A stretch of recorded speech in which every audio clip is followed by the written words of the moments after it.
بسم اللہ الرحمن الرحیم۔ حضرت عائشہ رضی اللہ تعالیٰ عنہا فرماتی ہیں کہ ایک مرتبہ نبی کریم صلی اللہ علیہ وسلم اور میرے درمیان کچھ بات ہو گئی تو نبی کریم صلی اللہ علیہ وسلم نے فرمایا، تم ہمارے درمیان کس کو حاکم بناؤ گی؟ کیا عمر رضی اللہ تعالیٰ عنہ ٹھیک ہیں؟ فرماتی ہیں حضرت عائشہ رضی اللہ تعالیٰ عنہا کہ میں نے کہا حضرت عمر رضی اللہ تعالیٰ عنہ نہیں، کیونکہ وہ سخت آدمی ہے۔ تو نبی کریم صلی اللہ علیہ وسلم نے فرمایا، کیا ابو بکر رضی اللہ تعالیٰ عنہ پر راضی ہو کہ وہ فیصلہ کریں؟ میں نے عرض کیا ابو بکر صدیق رضی اللہ تعالیٰ عنہ ٹھیک ہیں۔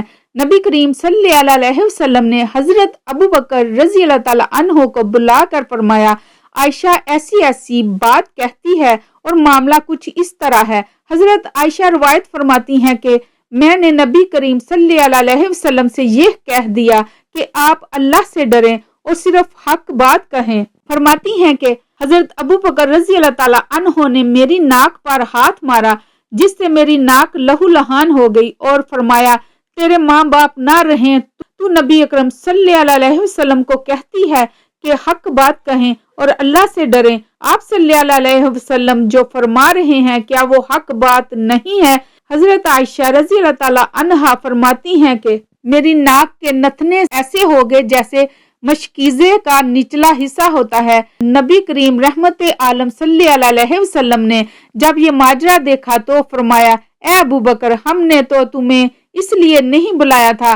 حضرت عائشہ صدیقہ رضی اللہ تعالیٰ عنہا فرماتی ہیں کہ گھر میں کھجور کی ایک سوکھی ٹہنی پڑی ہوئی تھی۔ حضرت ابو بکر رضی اللہ تعالیٰ عنہ نے وہ اٹھائی اور مجھے ضرب لگانا شروع کر دی۔ میں بھاگ کر نبی کریم صلی اللہ علیہ وسلم کی کمر سے لپٹ گئی، حتیٰ کہ آپ صلی اللہ علیہ وسلم نے فرمایا، قسم ہے تمہیں ابو بکر جو اب تم نے مارا تو ہم نے تمہیں اس لیے تو نہیں بلایا تھا۔ پھر جب حضرت ابو بکر رضی اللہ تعالیٰ عنہ تشریف لے گئے تو حضرت عائشہ رضی اللہ تعالیٰ عنہا نبی کریم صلی اللہ علیہ وسلم سے دور جا کر کھڑی ہو گئی۔ آپ صلی اللہ علیہ وسلم نے فرمایا، میرے قریب آ جاؤ، تو حضرت عائشہ رضی اللہ تعالیٰ عنہا نے انکار کر دیا۔ صلی اللہ علیہ وسلم نے مسکراتے ہوئے فرمایا، ابھی تھوڑی دیر پہلے تو بڑے زور سے میری کمر سے لپٹی تھی۔ ازواج مطہرات رضی اللہ تعالیٰ عنہن کے ساتھ نبی اکرم صلی اللہ علیہ وسلم کے جو بھی واقعات معاملات پیش آئے دراصل وہ امت کے لیے ایک سبق ہیں کہ ہم ان حکایات سے زندگی گزارنے کے صحیح طریقے اور آداب سیکھیں۔ سیدہ عائشہ بنت ابو بکر رضی اللہ تعالیٰ عنہا رسول اللہ صلی اللہ علیہ وسلم کی زوجہ ہیں۔ آپ رضی اللہ تعالیٰ عنہا کو ام المومنین کے خطاب سے یاد کیا جاتا ہے۔ رسول اللہ صلی اللہ علیہ وسلم بعد خلفائے راشدین میں آپ کی شخصیت بہت نمایاں نظر آتی ہے۔ آپ رسول اللہ صلی اللہ علیہ وسلم کی وفات کے بعد 47 سال حیات رہیں اور یہ وہ تمام عرصہ ہے جس میں ابتدائی مسلم فتوحات ہوئیں۔ مختلف مملکت اسلامیہ میں داخل ہوئے۔ علم و حدیث میں حضرت ابو ہریرہ رضی اللہ تعالیٰ عنہ کی روایت کے بعد سب سے زیادہ روایات حدیث کا ذخیرہ آپ سے ہی روایت کیا گیا ہے۔ آپ عہد نبوی صلی اللہ علیہ وسلم اور عہد خلفائے راشدین کے عینی شاہد بھی تھیں، اور مزید برآں آپ رضی اللہ تعالیٰ عنہا نے خلافت امیہ کے ابتدائی 17 سال بھی ملاحظہ فرمائے۔ سن 678 میں آپ رضی اللہ تعالیٰ عنہا کا انتقال مدینہ میں ہوا۔ سن 678 میں آپ کے مناقب فضائل کثیر ہیں جن سے آپ رضی اللہ تعالیٰ عنہا کی عظمت و شان جلالت مسلم خواتین پر نمایاں ہے۔ آپ رضی اللہ تعالیٰ رسول اللہ صلی اللہ علیہ وسلم کی وفات کے 47 سال حیات رہی۔ حضرت امیر معاویہ رضی اللہ تعالیٰ عنہ کی خلافت کے اب آخر سال حضرت عائشہ رضی اللہ تعالیٰ عنہا کی حیات مبارکہ کے اواخر سال سن 58 ہجری بمطابق 678 میں جب آپ کی عمر 67 سال کے قریب تھی کہ ماہ رمضان 58 ہجری جولائی 678 میں علیل ہو گئیں اور چند روز تک علیل رہیں۔ کوئی حال پوچھتا تو فرماتی اچھی ہوں۔ جب آپ رضی اللہ تعالیٰ عنہا کی وفات کا وقت قریب آیا تو فرمانے لگی، کاش میں پیدا ہی نہ ہوئی ہوتی، کاش میں ایک درخت ہوتی کہ اللہ کی پاکی میں رتب اللسان رہتی اور پوری طرح اپنی ذمہ داری سے سبکدوش ہو جاتی۔ کاش میں مٹی کا ایک ڈیلا ہوتی، کاش اللہ تعالیٰ مجھے پیدا نہ فرماتا، کاش میں زمین کی بوٹیوں میں سے کوئی بوٹی ہوتی اور قابل ذکر شے نہ ہوتی۔ عیسیٰ بن دینار کہتے ہیں کہ میں نے ابو جعفر رضی اللہ تعالیٰ عنہ سے پوچھا کہ ان تمناؤں سے کیا مراد تھا؟ کہنے لگے ام المومنین ان تمناؤں سے دعا میں توبہ کا وسیلہ اختیار فرما رہی تھی، حالانکہ آپ ازل سے ام المومنین کے خطاب سے سرفراز ہوئی ہیں۔ اسماعیل بن قیس کہتے ہیں کہ باوقت وفات حضرت عائشہ رضی اللہ تعالی عنہا نے وصیت فرمائی کہ میں نے رسول اللہ صلی اللہ علیہ وسلم کی بعد نئی نئی باتیں اختیار کر لی تھی، لہذا مجھے نبی صلی اللہ علیہ وسلم کی ازواج مطہرات کے پاس دفن کرنا، یہ آپ نے کسر نفسی میں فرمایا تھا۔ زکوان جو آپ کے غلام تھے کہتی ہیں کہ جب آپ علیل ہوئی تو میں اجازت حاصل کر کے حضرت عائشہ رضی اللہ تعالی عنہا کے پاس گیا۔ آپ کے سرحانے آپ رضی اللہ تعالی عنہا کے بھتیجے عبداللہ بن عبد الرحمن تھے۔ میں نے کہا آپ رضی اللہ تعالی عنہ کے پاس عبداللہ بن عباس رضی اللہ تعالی عنہ آنا چاہتے ہیں، اس وقت آپ دنیا سے دارنے والی تھیں۔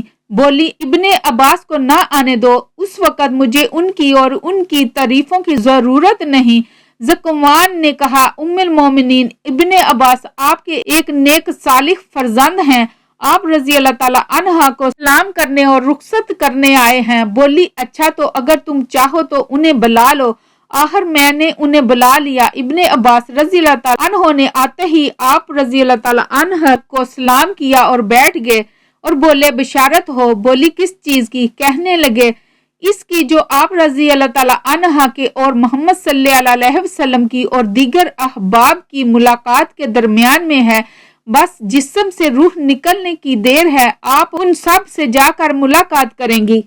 آپ رسول اللہ صلی اللہ علیہ وسلم کی انتہائی لاڈلی بیوی تھی۔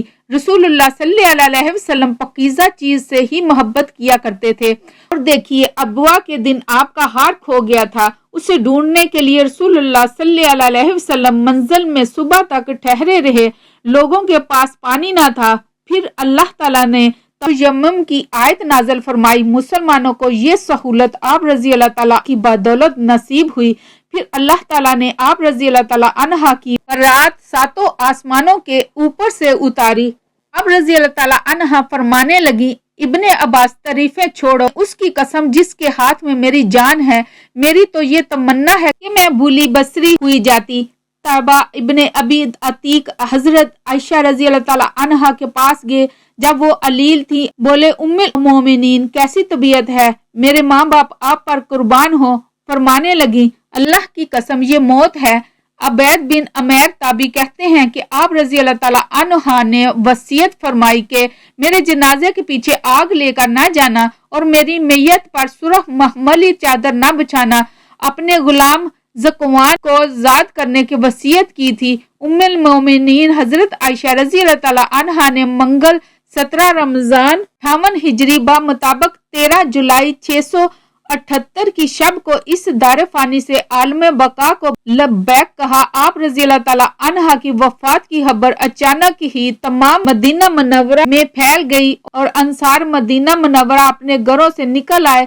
جنازے میں ہجوم اتنا تھا کہ لوگوں کا بیان ہے کہ رات کے وقت اتنا مجمع کبھی نہیں دیکھا گیا۔ بعض عورتوں کا ازدحام دیکھ کر روزے عید کے ہجوم کا گمان گزرتا تھا۔ آپ رضی اللہ تعالیٰ عنہ کی مدت حیات شمسی سال کے اعتبار سے 64 سال اور قمری سال کے اعتبار سے 66 سال 11 ماہ تھی۔ نماز جنازہ حضرت ابو ہریرہ رضی اللہ تعالیٰ عنہ نے پڑھائی اور آپ کی تجہیز و تدفین شب میں ہی عمل میں آئی۔ حضرت ابو ہریرہ رضی اللہ تعالیٰ عنہ ان دنوں مدینہ منورہ کے قائم مقام امیر تھے کہ مروان بن حاکم مدینہ منورہ میں موجود نہ تھا، وہ عمرہ کے لیے مکہ مکرمہ گیا ہوا تھا اور مدینہ منورہ میں حضرت ابو ہریرہ رضی اللہ تعالیٰ عنہ کو اپنا نائب اور قائم مقام امیر بنا کر گیا تھا۔ وقت تدفین آپ رضی اللہ تعالیٰ عنہ کی قبر اطہر کی چاروں اطراف ایک کپڑے سے پردہ کر دیا گیا تھا تاکہ آپ رضی اللہ تعالیٰ عنہ کے احترام میں کوئی کمی واقع نہ ہو۔